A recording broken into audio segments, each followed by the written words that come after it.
أستغفر الله العظيم أستغفر الله العظيم أستغفر الله العظيم الذي لا إله إلا هو الحي القيوم وأتوب إليه. الفاتحة إلى حضرة سيدنا رسول الله محمد بن عبد الله وعلى آله وصحبه ومن والاه من جميع أولياء الله وأصفياء الله، خصوصا إلى أرواح مشايخنا ومعلمينا وجميع مؤلفي كتب المعتبرة، خصوصا إلى أرواح مؤلف هذه الكتب الإمام الشيخ جلال الدين عبد الرحمن بن أبي بكر السيوطي والشيخ محمد بن عمر النووي البنتاني والسيد حسن بن علي الساق، وعلى نية أن الله الكريم يمن علينا التوفيق والهداية والعلوم النافعة والأعمال المقبولة وإخلاص النية والاستقامة والمعرفة وحسن الخاتمة في خير ولطف وعافية بسر الفاتحة. أعوذ بالله من الشيطان الرجيم. بسم الله الرحمن الرحيم. الحمد لله رب العالمين الرحمن الرحيم مالك يوم الدين إياك نعبد وإياك نستعين اهدنا الصراط المستقيم صراط الذين أنعمت عليهم غير المغضوب عليهم ولا الضالين آمين. بسم الله الرحمن الرحيم. الحمد لله رب العالمين وبه نستعين على أمور الدنيا والدين، والصلاة والسلام على أشرف الأنبياء والمرسلين سيدنا ومولانا محمد وعلى آله وصحبه أجمعين. أما بعد. Yang kami muliakan dan yang kami cintai para dewan guru, para muallim yang sudi berhadir di rutinitas kita di malam Sabtu, yaitu Mudzakkaratul Ilmiyah, pembacaan kitab sambil kita bermudzakarah. Kemudian segala puji bagi Allah Subhanahu wa taala. Kita haturkan kepada Allah Subhanahu wa taala karena atas limpahan nikmat, rahmat, taufik dan hidayah beliau kita dapat berkumpul sampai hingga detik ini, masih bisa mengaji, masih bisa menuntut ilmu. Kemudian salawat dan salam kita haturkan kepada baginda kita, panutan kita, qudwah kita, Sayyiduna wa Maulana Muhammad sallallahu alaihi wasallam beserta para sahabat, kemudian zurriyat keluarga beliau hingga yaumil qiyamah. Kemudian sesudah daripada itu, di malam yang mulia ini seperti biasanya akan ada satu santri, kakaknya yang membacakan kitab. Nah, maka dari itu telah hadir di samping kita santri kita yang ganteng. Nah, itu. Sidin ini produk lokal. Nah, itu nah. Produk lokal. Nah, itu nah, yaitu guru Haikal Ar-Rasyid. Nah, itu nah. Bapak pian lawan Harun Ar-Rasyid. Allah ibu keluarga kata Allah. Nah, itu nah. Dan kitab yang akan beliau baca adalah kitab Sifatus Sholatin Nabi. Nah, mungkin diambil dari bab pertengahan nantinya. Nah, untuk mempersingkat waktu kepada guru Haikal Ar-Rasyid, kami persilahkan. Allahumma sholli ala Sayyidina Muhammad.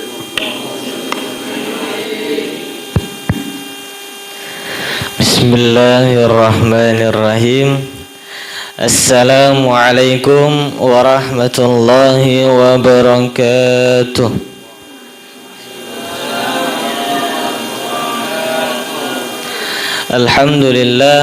Alhamdulillahi rabbil alamin. Wabihi nasta'in ala umurud dunya waddin.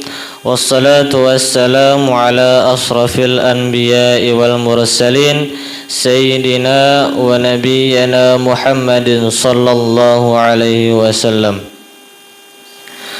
Rabbi sadri wa yassir li amri wahlul 'uqdatam min lisani yafqahu qawli wa la haula wa la quwwata illa billahil aliyyil azim. Alhamdulillah, segala puji bagi Allah Tuhan semesta alam yang telah memberikan taufik dan hidayahnya sehingga kita dapat berkumpul di tempat yang mulia ini dalam rangka muzakaratul ilmiah. Salawat serta salam tak lupa kita haturkan atas baginda besar kita Nabi Muhammad sallallahu alaihi wasallam serta keluarga-keluarga beliau, sahabat-sahabat beliau, pengikut-pengikut beliau ila yaumil qiyamah. Yang ulun hormati dan ulun muliakan Guru Hafidhur Rahman selaku yang menjaga bacaan kitab ulun pada malam hari ini, dan dewan guru yang dapat berhadir maupun tidak dapat berhadir yang tidak bisa ulun sebutkan satu persatu ngahan sidin tanpa mengurangi rasa hormat ulun kepada beliau berataan.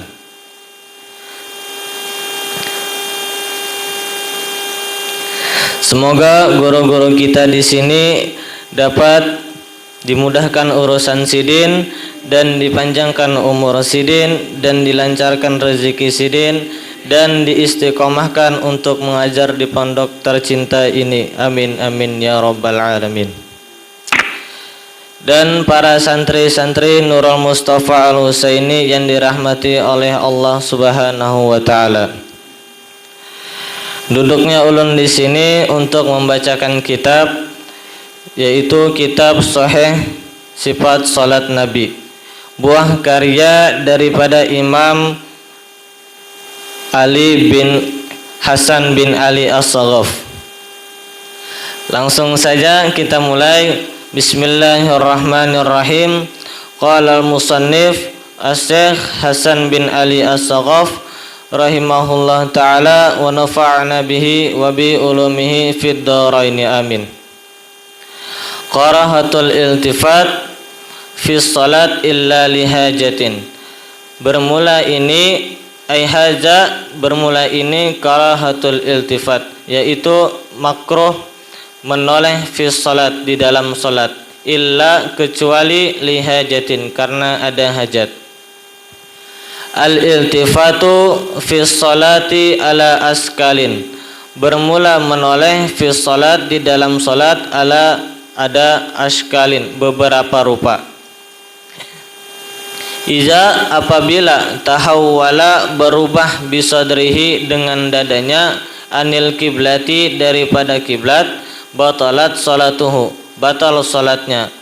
Li'annahu karena bahwasanya faqad syarton, maka sungguh syarat min surutiha daripada syarat-syarat salat, wa huwa dan dia istiqbalul kiblah, yaitu menghadap kiblat. Wa iza lam yatahawwal, dan apabila lam yatahawwal tidak berubah ia bisadrihi dengan dadanya, filtifatihi pada menolehnya, wa innama dan hanya saja iktasara memendekkan alal iltifati atas menoleh, rukbatihi penglihatan, au nazrihi atau pandangannya, bitarfil ainihi dengan ujung matanya. Lam tabtul niscaya tidak batal salatuhu akan salatnya. Lakin tetapi in harraka jikalau bergerak ia rukbatahu akan penglihatannya aksara lebih banyak min marrataini daripada dua kali mutataliyataini yang mengikuti atau berturut-turut batalat salatuhu maka batal salatnya. Li'annahu karena bahwasanya amalun kasirun lebih mengerjakannya kasirun yang banyak fi salat di dalam salat. Ujar Imam Hasan bin Ali As-Saghaf di dalam kitab Sidin, menoleh di dalam salat itu ada dua rupa, dua macam. Yang pertama apabila berubah, maksud berubah ini kadang menghadap kiblat, kadang pas dengan kiblat. Ujar Sidin, batal salatnya. Karena apa? Karena menghadap kiblat itu salah satu daripada syarat salat. Yang kedua, apabila tidak berubah dadanya, maksudnya pas aja di menghadap kiblat, tetapi inya melihatnya itu dengan pandangan aja, dengan ujung mata, maka salatnya kada batal. Tetapi jikalau melihatnya itu lebih daripada 2 kali berturut-turut, maka salatnya batal. Karena apa?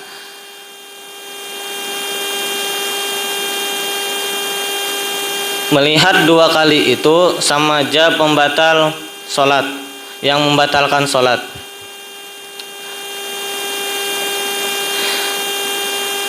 Dalil menghadap kiblat itu ada di dalam Al-Qur'an surah Al-Baqarah ayat 144 yang berbunyi Bismillahirrahmanirrahim.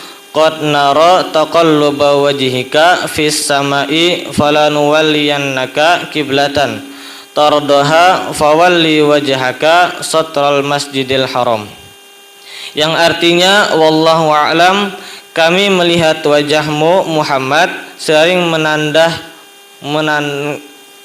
ke langit, maka akan kami palingkan engkau ke kiblat yang engkau senangi. Maka hadapkanlah wajahmu ke arah Masjidil Haram. Ini dalil untuk menghadap kiblat. Jadi setiap kita hendak melaksanakan salat, harusnya kita menghadap kiblat, bukan menghadap yang lain. Karena ada sebuah hadis Nabi sallallahu alaihi wasallam yang berbunyi man shalla salatana wastaqbala qiblatana wa akala zabihatana fazalika almuslimu allazi lahu zimmatullah wa zimmatur rasulihi fala tughfirullaha fi zimmatihi. Artinya barang siapa salat seperti salat kami dan menghadap kiblat kami dan memakan sembelihan kami, maka dia adalah muslim yang baginya tanggungan Allah dan tanggungan Rasul. Maka janganlah kalian langgar akan tanggungan Allah. Ujar Nabi, barang siapa yang mengikuti tata cara salat Nabi dan menghadap kiblat, itu adalah orang muslim. Orang yang kada mengikuti tata cara salat Nabi, maka itu lain orang muslim.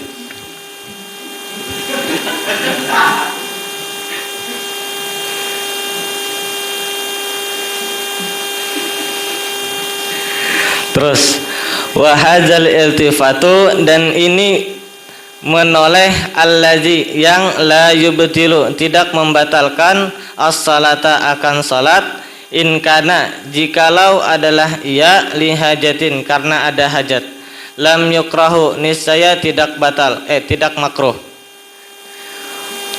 Wa in kana, dan jikalau adalah ia li gairi karena tanpa hajat, kuriha niscaya dimakruhkan. Warobbama dan terkadang yusalla sampai ila harmati kepada keharaman li'annahu karena bahwasanya yunafil khusu'i ketiadaannya kekhusuan. Contoh daripada membatalkan salat tidak membatalkan salat dan ada hajat. Contohnya seperti ini.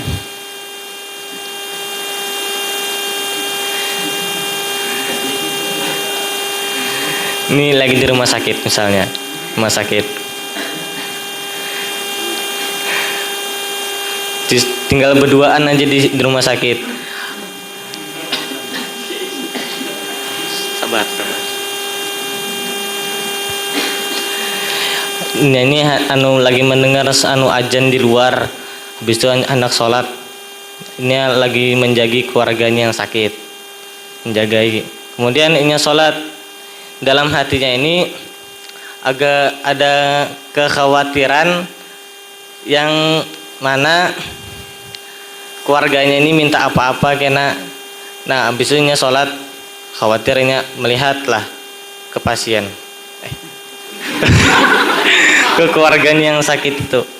Melihat itu kata Bapak ujar Imam Hasan.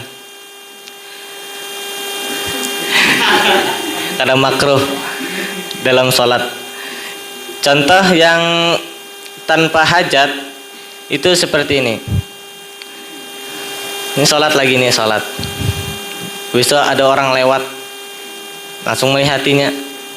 Nah itu makruh sholatnya. Kecuali orangnya itu tuh gugur kecelakaan.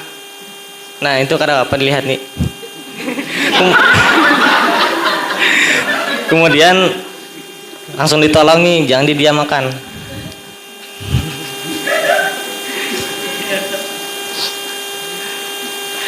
Terus wa ammad dalilu dan adapun dalil ala karahati atas kemakruhan al-iltifat menoleh li ghairi hajatin karena tidak ada hajat.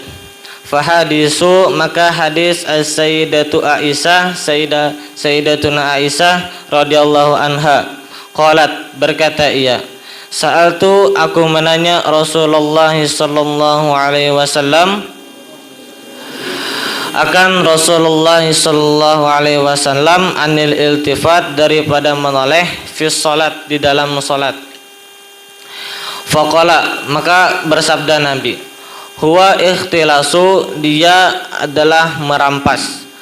Ya, maksudnya merampas ialah yahtalusuhu syaitanu merampas ia as-syaitanu oleh syaitan minas salatil abdi daripada salatnya hamba. Ujar Nabi itu orang yang melihat tanpa ada hajat ketika di dalam sholat, maka ujar Nabi itu adalah dirampas. Dirampas itu lawan syaitan ketika lagi sholat. Jadi ketika sholat, jadi janganlah kita menghadap melihati orang dengan tanpa hajat. Itu.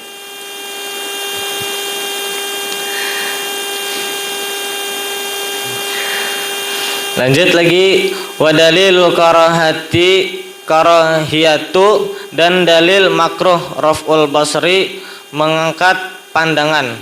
Hadis mabala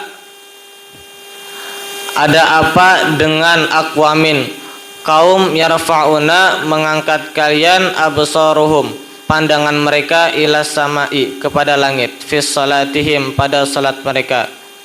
La yantahunna hendaklah berhenti anjalika daripada demikian itu atau la tahtafanna merampas absaruhum pandangan mereka. Dalil makruh kita ketika mengangkat pandangan. Ini dalilnya barang siapa orang yang mengangkat pandangan ke langit di dalam salat itu kada boleh hukumnya. Maka ujar Nabi disuruh berhenti untuk melihat ke langit, harus melihat ke sejadah, bukan ke langit.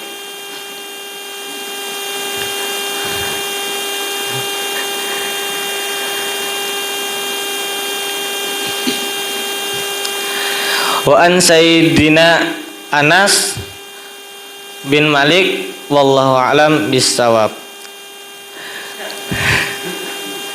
Sekian muzakarah malam hari ini. Apabila ada banyak salah kata mohon dimaafkan. Wabillahi taufik wal hidayah wa ridha wal inayah. Assalamualaikum warahmatullahi wabarakatuh.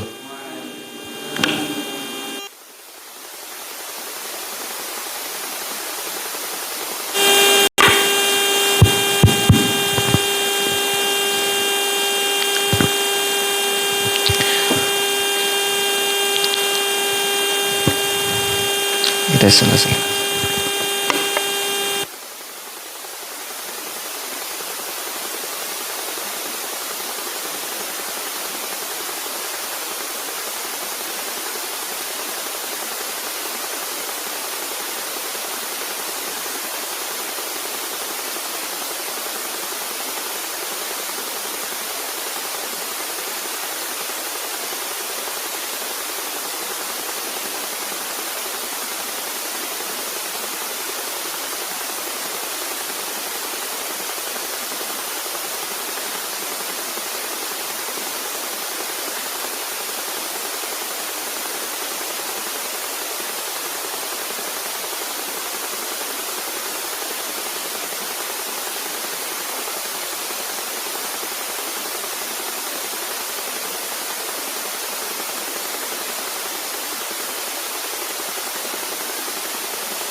Baik, bismillahirrahmanirrahim. Ya, kemudian masuk kepada sesi komentar atau misalkan kita koreksi. Nah, tadi ada beberapa hal yang mungkin kita dengar, yang mungkin kita lihat tadi itu dari segi bacaan dulu lah. Kemudian nanti dari sisi terjemahnya. Ya, tadi ada beberapa hal yang ku ingat tadi itu satu. Kalau ada salah juga tadi kalau salah dengar lah. Faqad syarton. Tadi yang membaca yang tadi faqad syarton kata faqad syarton berarti kada salah dengar lah. Nah, itu yang kira-kira yang bujur bacaannya apa? Faqada syarton. Nah, faqada yafqidu faqdan wa fuqdanan wa fiqdanan. Nah, artinya apa? Faqada kehilangan artinya. Arti faqada. Nah, memang mirip. Nah, itu hati-hati. Karena itu perkara yang samar bagi kita yang membaca kitab. Ini faqadkah bacaannya? Kalau faqad berarti fa kemudian disambung dengan qad. Cuman dari mana kita bisa membedakan? Satu, korinahnya itu dari sisi arti, cocokkah kada? Nah itu bisa ikam mencocokkan, menalar-nalar, cocokkah kada? Maka sungguh itu adalah syarat ya. Misalkan ada orang yang berpaling dadanya daripada kiblat, maka batal sembahyangnya. Nah, itu.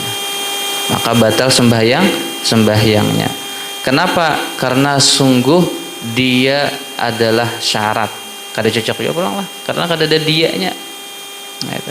Syaraton jadi apa? Jadi itu yang cocoknya faqada syaraton. Nah, kemudian apabila setelahnya itu isim, nah itu biasanya faqada tuh. Nah, ya kan? Karena arti faqada itu artinya doa atau goba, sesuatu yang hilang atau kehilangan. Otomatis dia membutuhkan maf'ul bih. Ini menghilangkan apa? Ya kan? Faqada syaratan.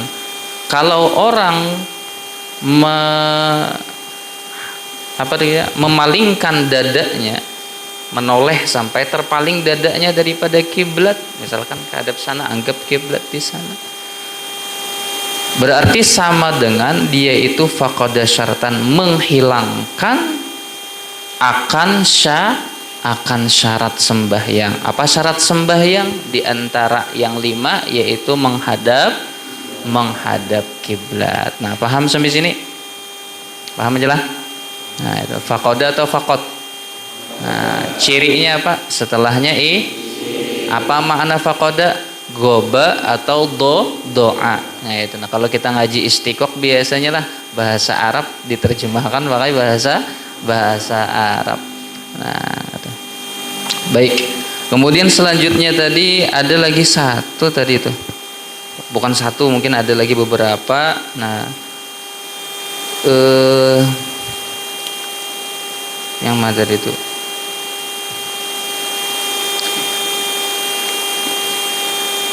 Rubbama yusallika yasil tadi itu apa ya? Ada tadi di paragraf keberapa tuh? Paragraf kedua. Wa hadzal iltifatul ladzi la yubtilu shalah in kana li hajatin lam yukrah wa in kana li ghairi hajatin kuriha. Wa rubbama yusalla kata deh. Bacanya atau yusalli? Yusalla. Padahal bacanya apa? Wa rubbama yasilu wasala yasilu. Nah, itu. Ya kalau gitu lah. Nah, wa rubbama yasilu. Dan terkadang yasilu ilal hurmah. Kalau walaupun iltifat itu kata beliau tidak sampai membatalkan sholat, kalau iltifatnya dengan wajah, menoleh ketika sembahyang, misalkan dengan mata aja ya, nah pakai mata aja ya, tapi menoleh, nah bin nazar, nah itu dengan penglihatan. Nah itu kalau li ghairil hajat, tanpa ada keperluan, misalkan tadi itu melihati pasien keluarga yang sudah parak isdet dah, lalu sembahyang sambil melihati, ini bergerak gara-gara diikut nyamuk kah, atau gara-gara hendak sakaratul maut kah? Kada apa-apa. Ujar contoh sidin tadi. Nah, ada bisa juga sidin mencontohkan talinya. Nah, kemudian kalau misalkan dia menolehnya tanpa ada hajat, memang gabut, melihati kemana-mana, gitu nah. Mukanya kada bergerak, dadanya kada bergerak, tetap menghadap kiblat dadanya. Nah, itu makruh hukumnya. Nah, hukumnya makruh. Bahkan kata beliau bisa yasilu terkadang. Rubbama. Kadang bisa litaklil ya kalau bisa juga litaksir. Terkadang bisa menyampaikan kepada haram. Kenapa? Bisa menghilangkan konsentrasi di dalam sholat. Bisa lupa sholat. Ada kalau kisah lah, tapi masih ingat sholat pang kisahnya nih. Ada orang sembahyang. Ihdinas siratal mustaqim, siratal ladzina an'amta 'alaihim ghairil maghdubi 'alaihim. Lewat orang. Blek, gugur dompet. Hendak mengambil ketika sembahyang, tapi melihat sudah nih, walad dompet. Nah itu kisah aja lah, ada bujuran kayaknya tuh, dustai, kisah dustaan aja itu. Nah itu, aku mendengar kisah kawanku juga gitu, ada aja kisahnya. Nah itu membatalkan sembahyang, lanjut terus batal sembahyangnya. Ayolah, tapi batalnya bukan gara-gara menolehnya tadi. Nah, tapi kalau misalkan sampai menghilangkan konsentrasi, lupa sembahyang, tiba-tiba ada sembahyang, kawan lewat, langsung apa kabar ya? Kenapa? Gara-gara kada ingat lagi sembahyang, gara-gara menoleh ke situ kemari. Nah, itu bisa membatalkan sembahyang. Wa rubbama yasilu ilal. Ada juga bisa menyebabkan keharaman. Bisa menyebabkan keharaman tadi itu ya yang menghilangkan konsentrasi, tidak batal tapi haram. Sembahyang tapi kayak kada sembahyang.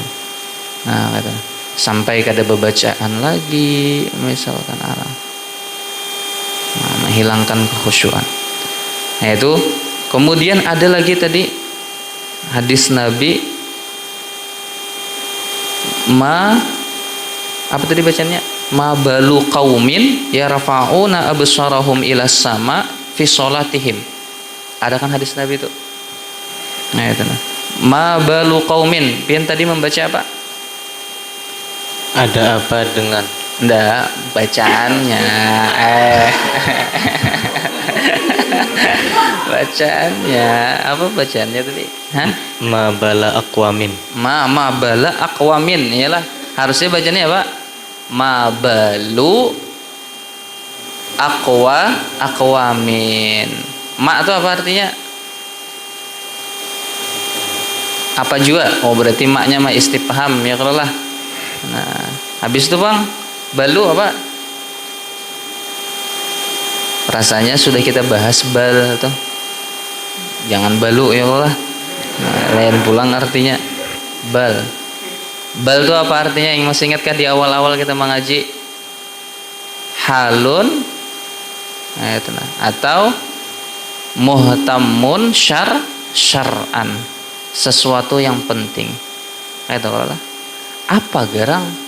Ada hal yang pentingkah ajaran Nabi sampai ada sekelompok orang itu sembahyang itu mengangkat penglihatannya ke langit, melihat langit.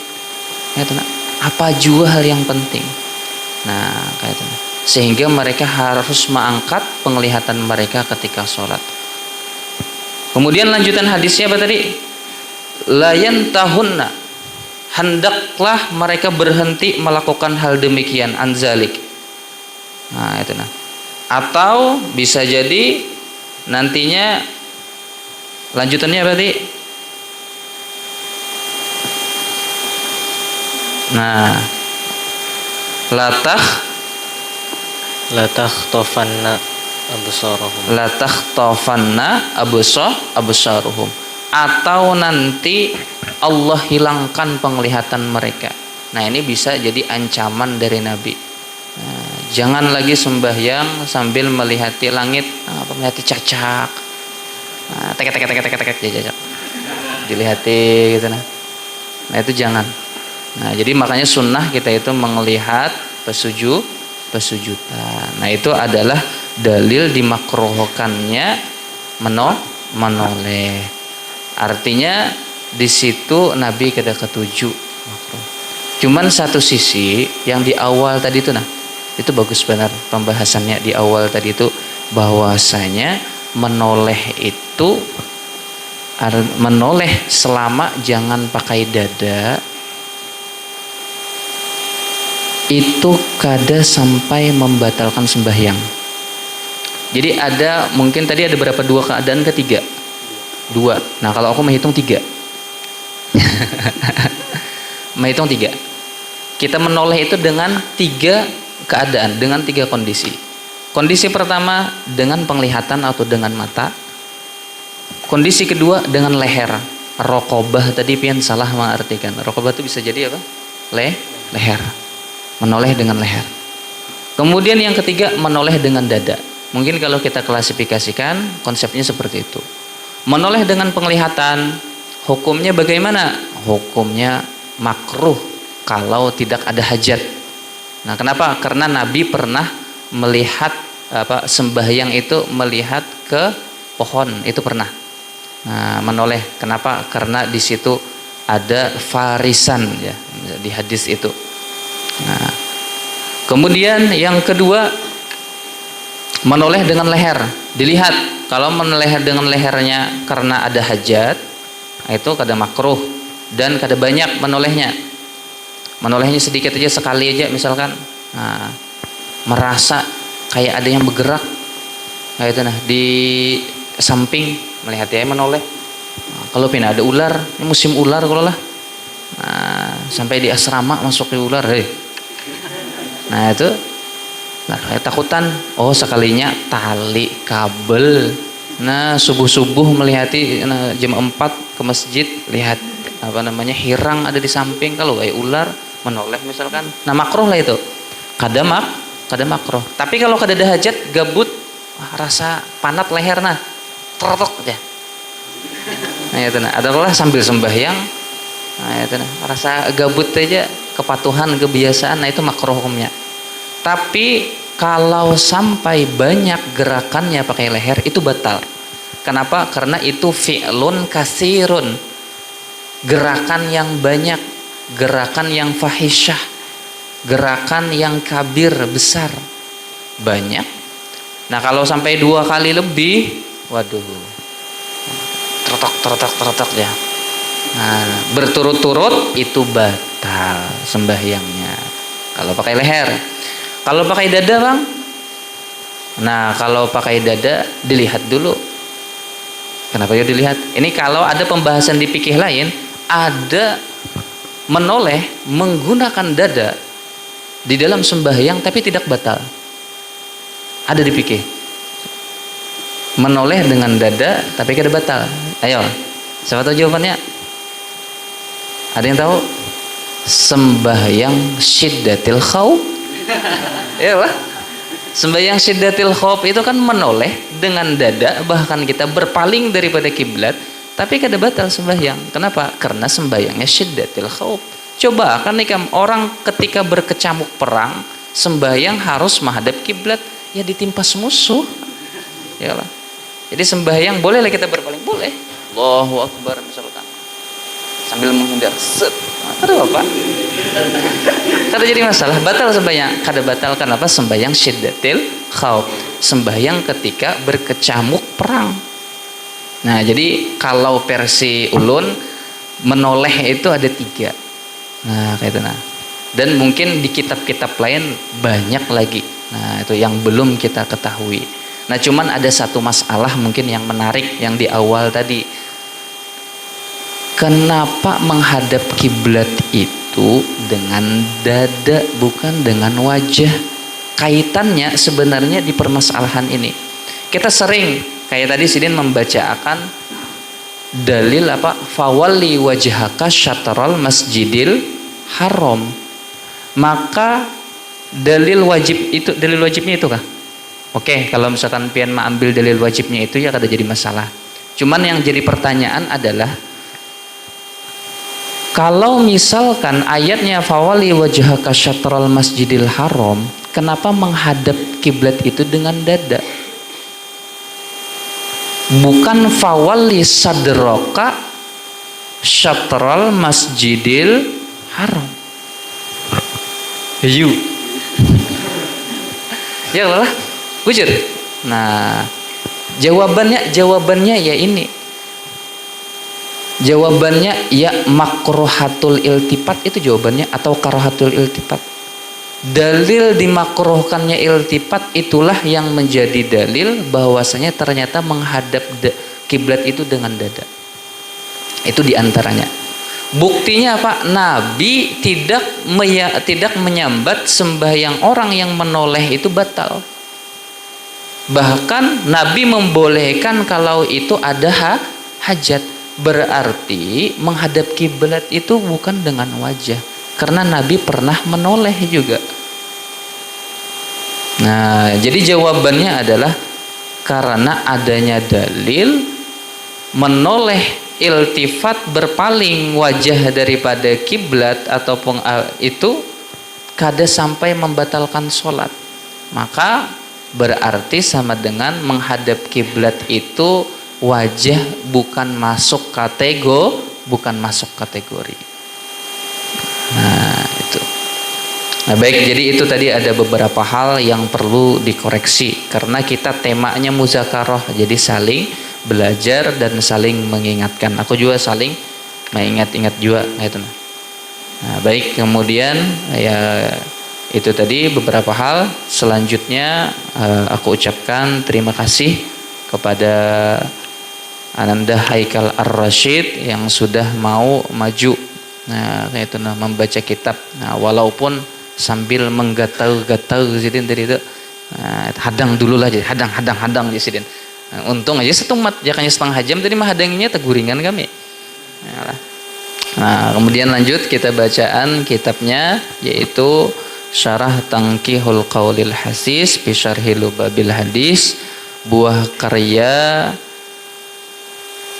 Syekh Muhammad bin Umar An-Nawawi Al-Bantani.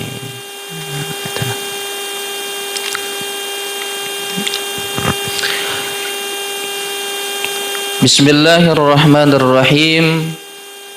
Alhamdulillah wassalatu wassalamu ala Rasulillah Sayyidina wa maulana Muhammad bin Abdillah wa ala alihi wa sahbihi wa man tabi'a huda ila yaumil qiyamah, amma ba'du. Subhanaka la ilma lana illa ma 'allamtana innaka antal alimul hakim wa la haula wa la quwwata illa billahil aliyyil azim. Qala asy-syekh Muhammad bin Umar An-Nawawi Al-Bantani rahimahullah wa nafa'ana bihi wa bi ulumihi fid dharain amin. Al-babus sadisu fi fadilatil wudu.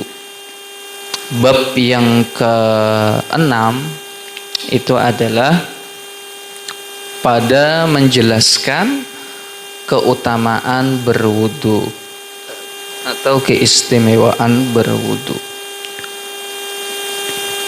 Ruwiya an Nafi'in radhiyallahu an, diriwayatkan daripada Nafi' radhiyallahu an, anin Nabi sallallahu alaihi wasallam annahu qala, dari Nabi kita bahwa Nabi kita sallallahu alaihi wasallam bersabda, ma min abdin tawadda'a fa ahsanal wudu'a ala tartibihi illa a'tahu Allahu bi kulli qatratin taqturu min wudu'ihi atau wudu'ihi, itu bacanya,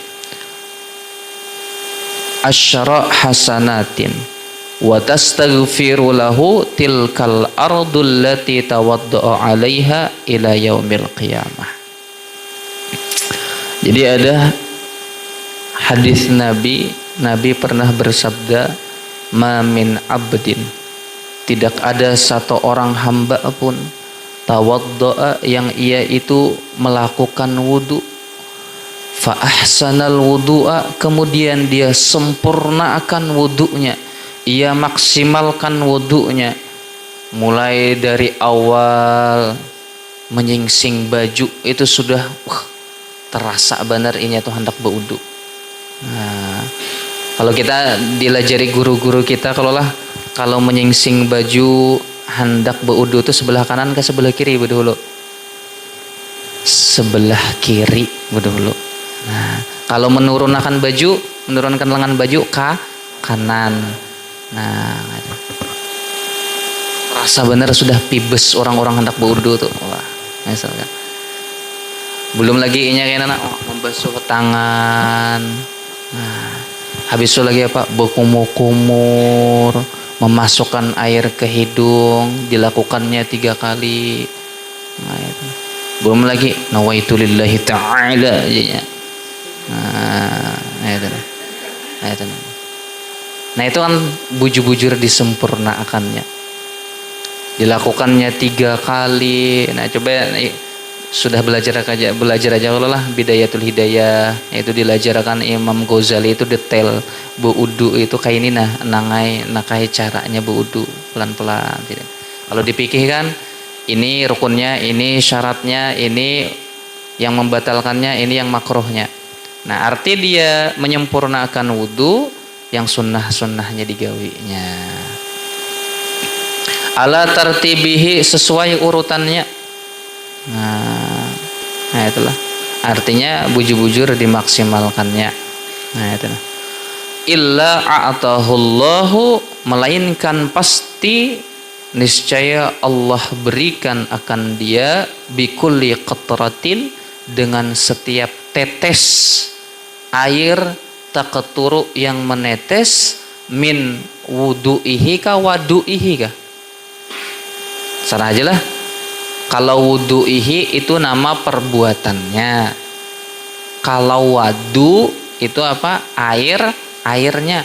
Air yang dipakai untuk berwudu itu barisnya wadu. Tapi kalau misalkan perbuatannya itu nama barisnya apa? Wudu bacaannya. Nah, jadi jangan heran. Jadi setiap tetes air yang dia menetes karena dia berwudu itu asyra hasanatin, Allah balas 10 kebaikan, 10 pahala. Nah, jadi kalau kita berwudu banyak ada pahalanya, banyak. Berarti boros-boros lah banyu, jangan juga, makruh hukumnya boros-boros banyu. Yalah apalagi ini musim kemarau. Nah, itu nah. Jangan boros-boros banyu. Sekahandak membuka keran. Nah, kasihan kakak kelasnya di samping kada dapat kebagian banyu. Padahal banyu tandonnya ada aja, cuman kada sempat kebagian. Gara-gara apa? Sepuas hati membuka apa? Keran sagan berwudu. Nah itu makruh hukumnya. Apalagi nih sampai kita jadi penyebab orang lain, menyusahkan orang lain, jangan. Ya Allah. Nah, dihemat banyak. Ini kita musim kemarau nih, El Nino. Nah, itu nah. Aku melihati postingan kekawananku, kering, sungai, danau terbentang luas nang kayak lautan, kering, retak. Kalau diulah lapangan bola, ayo. Danau. Bahkan nih diperkirakan kayaknya di Samarinda kalau aja banyu laut bakalan masuk. Kenapa? Banyu sungai debitnya berkurang. Jadi siap-siap aja mahakam kayaknya rasanya masin. Jangan terkejut. Nah, mungkin air laut Alaska masuk sini kayaknya.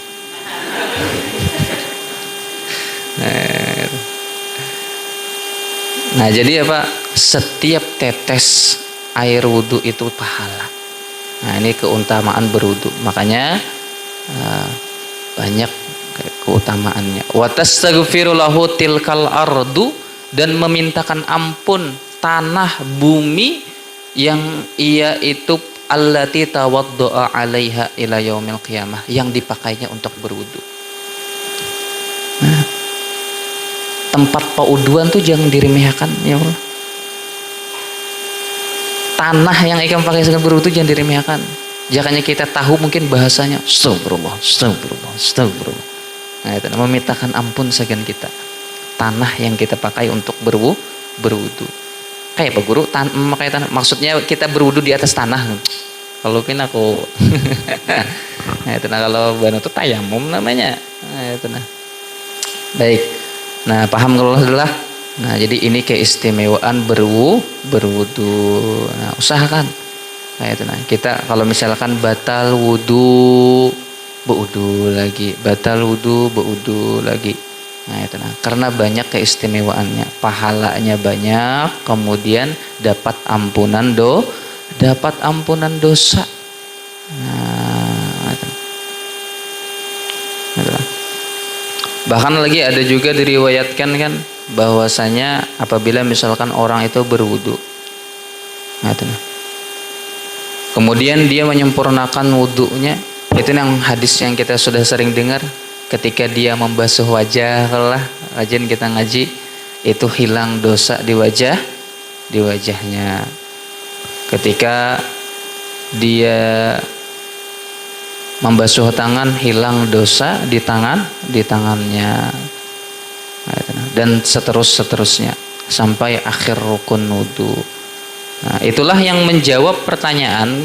Kadang pernah ada pertanyaan yang muncul di kepala kita, kenapa burit yang bekantut, muha yang dibasuh? Kan kayak itu kadang ya. Coba cek di kitab-kitab. Jawabannya itu sebenarnya ada di kitab-kitab yang kita kaji, yaitu hadis yang familiar, yang keutamaan berwudu kalau misalkan kita membasuh wajah, maka dosa di wajah kita itu hilang. Nah, itu sebenarnya cuman jawaban dari segi hikmah, bukan dari segi ilat. Kalau ditanya kenapa burit nang bakantut, muha yang dibasuh, itu alasannya ya karena ibadah itu ta'abbudi.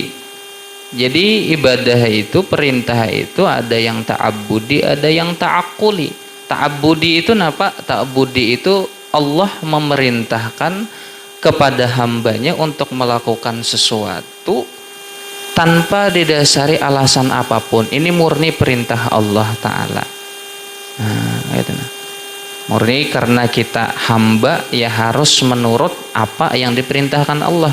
Di antaranya di usul fikih itu segala sesuatu yang berkaitan dengan bilangan atau angka. Nah, itu kita kadang-kala mencari ilatnya. Nah, itu atau posisi, kita kadang-kala mencari ilatnya. Misalkan posisi, kenapa diposisikan membasuh wudu itu di situ? Kenapa posisi dari kita sembahyang ini harus begini caranya? Kadang-kala. Kemudian yang berkaitan dengan bilangan, kenapa zakat itu 1/40?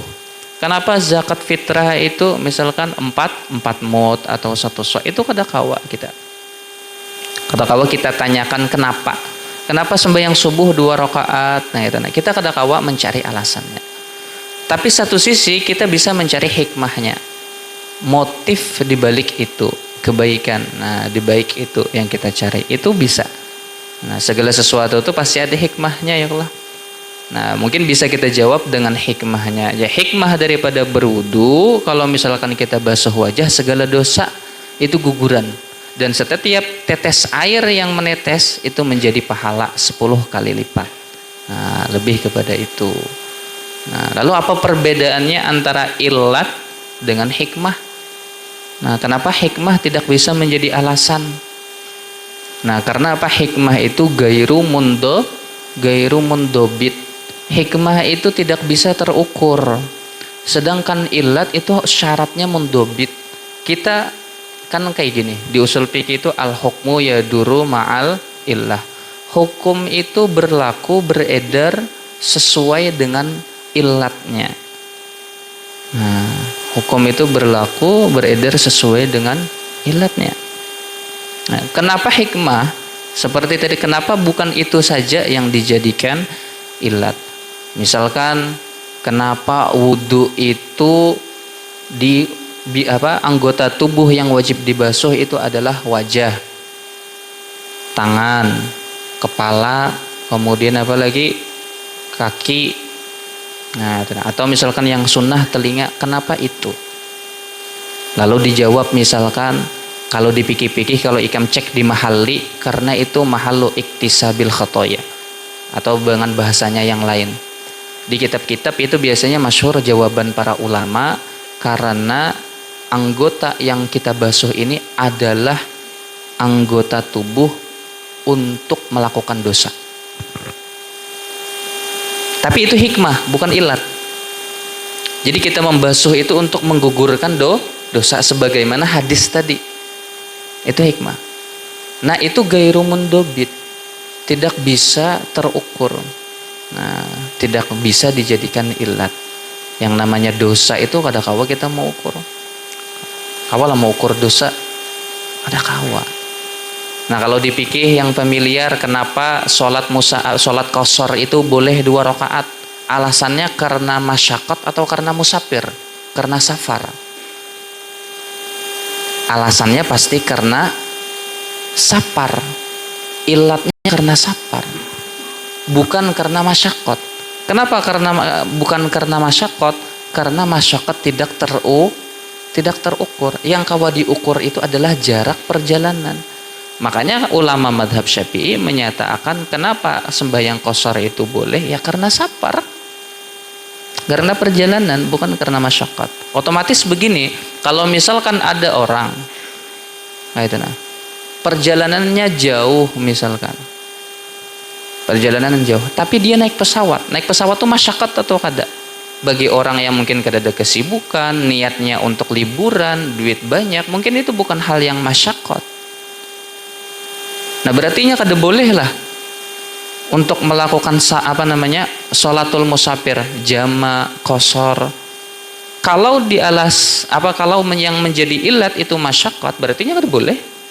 Nah, sedangkan dalam mazhab Syafi'i itu biasanya kita bolehkan. Kenapa? Alasannya itu apa? Safar. Yang penting jarak, musafir memenuhi. Nah, dia boleh dijadikan ilat. Nah, kemudian kembali kepada pembahasan wudhu tadi. Nah, jadi walaupun peribahasanya jawabannya tadi itu kenapa wudhu itu yang bekantut itu burit, tapi yang dibasuh itu wajah. Nah, mungkin kita jawab dengan hikmahnya di kitab-kitab biasanya karena anggota wudhu itulah yang kita pakai untuk mengusahakan dosa. Walaupun peribahasanya yang kanyang parut, tapi yang memasukkan makanan ke muntung siapa?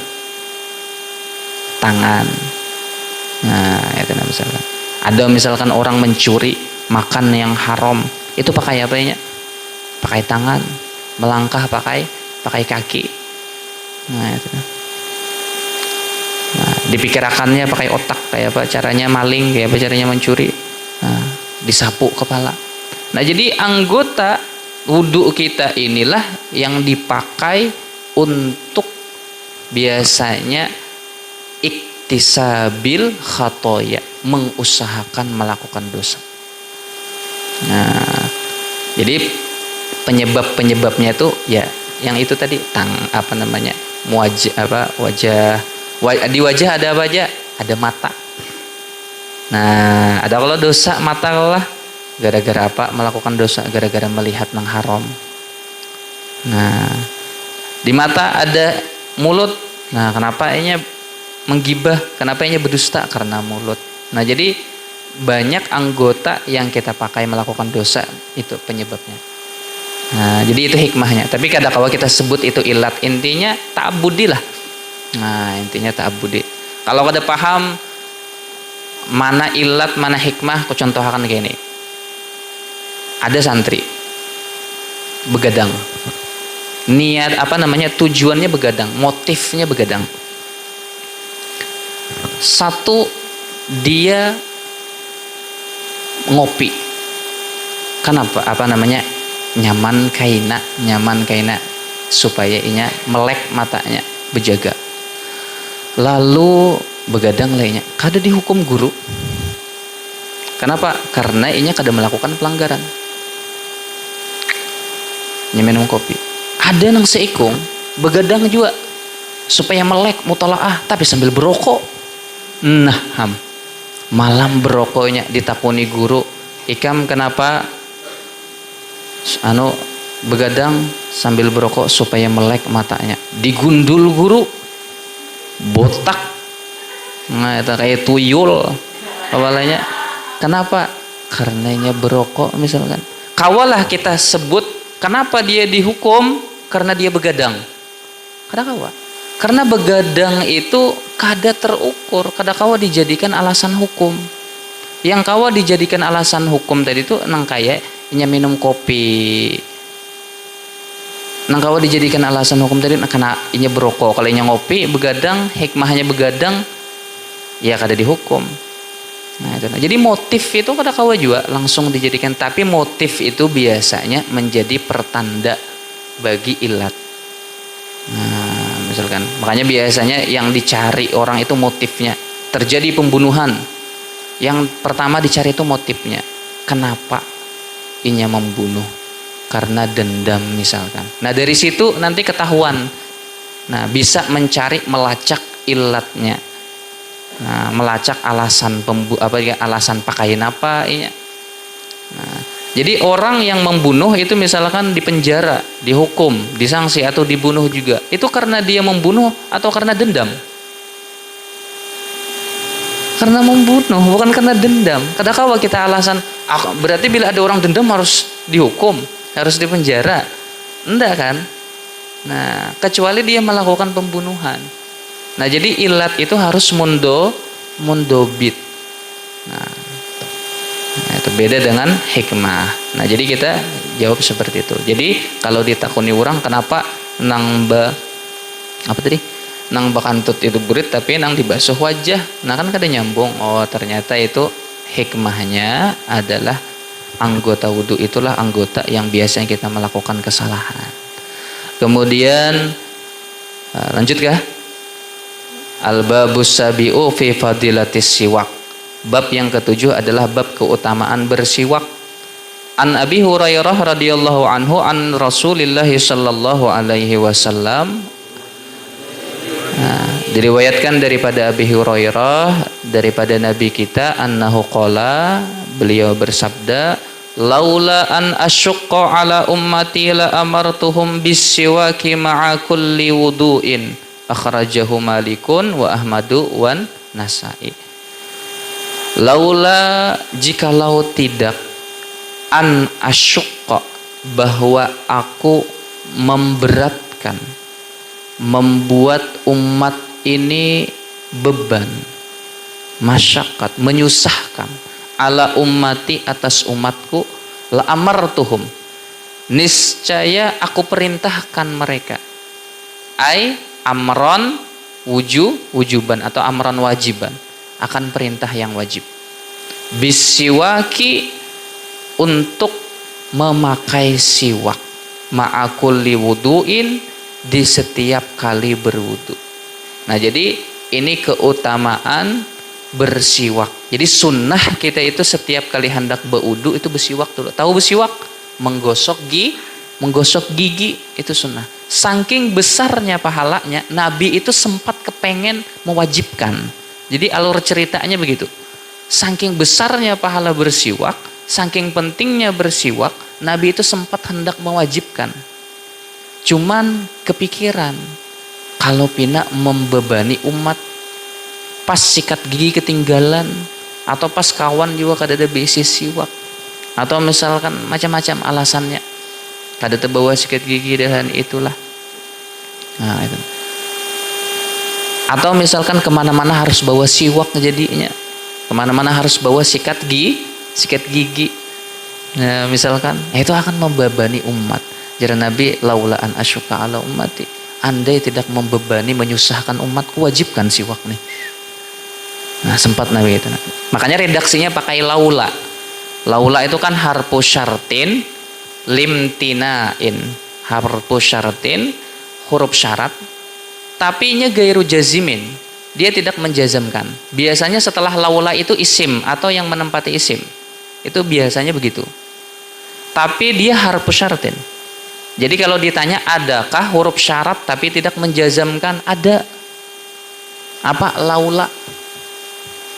Kenapa? Karena setelah laula itu biasanya isim atau fiil yang menempati isim. Misalkan an ditambah fiil mudhari biasanya sama dengan isim.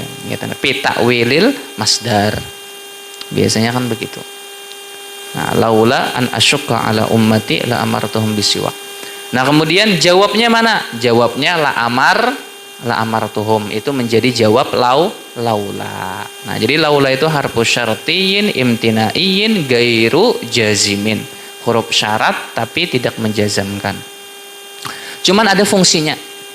Di antara fungsinya laula ini, kalau tujuannya itu taubih, itu biasanya jawabnya dibawakan dengan fi'il madi litaubih. Tapi kalau jawabnya biasanya menggunakan fi'il mudhari, kebiasaannya itu lil hassi, untuk memotivasi melakukan itu, biasanya pakai fi'il mudhari jawabnya. Nah, yang di Al-Qur'an itu falaula nafara min kulli firqatin, jawabnya apa? Liyatafaqahu fiddin. Hendaklah di setiap kelompok itu jangan semuanya keluar berperang. Liyatafaqahu fiddin, ada juga yang bertinggal untuk mereka belajar agama. Itu liyatafaqahu pakai fi'il mudhari. Maka tujuannya lil hassi atau litaubih? Lil hassi, untuk mendorong seseorang melakukan hal demikian. Tapi di sini pakai fi'il madi atau fi'il mudhari? Fi'il madi, la amartuhum. Nah, berarti apa? Asyukka itu Nabi tidak mau. Nabi mencela, membebani umat. Jadi selain hukum siwak, kita juga ambil bahwasanya jangan sampai gawian kita menyusahkan orang lain. Kenapa? Di situ ada laula yang jawabnya pakai fi'il madi, biasanya digunakan litaubih, untuk sesuatu hal yang tercela atau tidak baik. Nah, jadi kada baik pangjar Nabi membebani umat. Nah, bahasanya tuh kayak itu, aku kada hendak membebani umat karena membebani umat itu tidak bagus, tidak baik. Nah, andai kada membebani, bisa kewajibkan apa? Bersiwak. Jadi makna hadisnya seperti itu. Nah, paham? Nah, alhamdulillah. Kemudian al-babus samin fi fadilatil adzan, wallahu subhanahu wa ta'ala a'lamu bissawab. Mudah-mudahan kita diberikan ilmu yang manfaat, bisa mengamalkan. Al-Fatihah. A'udzubillahi minasyaitonirrajim. Bismillahirrahmanirrahim. Alhamdulillahirabbil alamin arrahmanirrahim maliki yaumiddin. Iyyaka na'budu wa iyyaka nasta'in. Ihdinas siratal mustaqim. Siratal ladzina an'amta 'alaihim ghairil maghdubi 'alaihim waladdallin. Amin. Bismillahirrahmanirrahim. Alhamdulillahirabbil alamin. Allahumma shalli wa sallim ala sayyidina Muhammadin an-nabiyil ummi wa ala alihi wa sahbihi ajma'in. Allahumma hadina bihudak waj'alna mimman yusari'u fi ridhak wa la tuwallina waliyan siwak wa la taj'alna mimman khalafa amraka wa asak. Hasbunallahu wa ni'mal wakil wa la haula wa la quwwata illa billahil aliyyil azim. Wa sallallahu ala sayyidina Muhammadin an-nabiyil ummi wa ala alihi wa sahbihi wa sallam. Walhamdulillahirabbil alamin.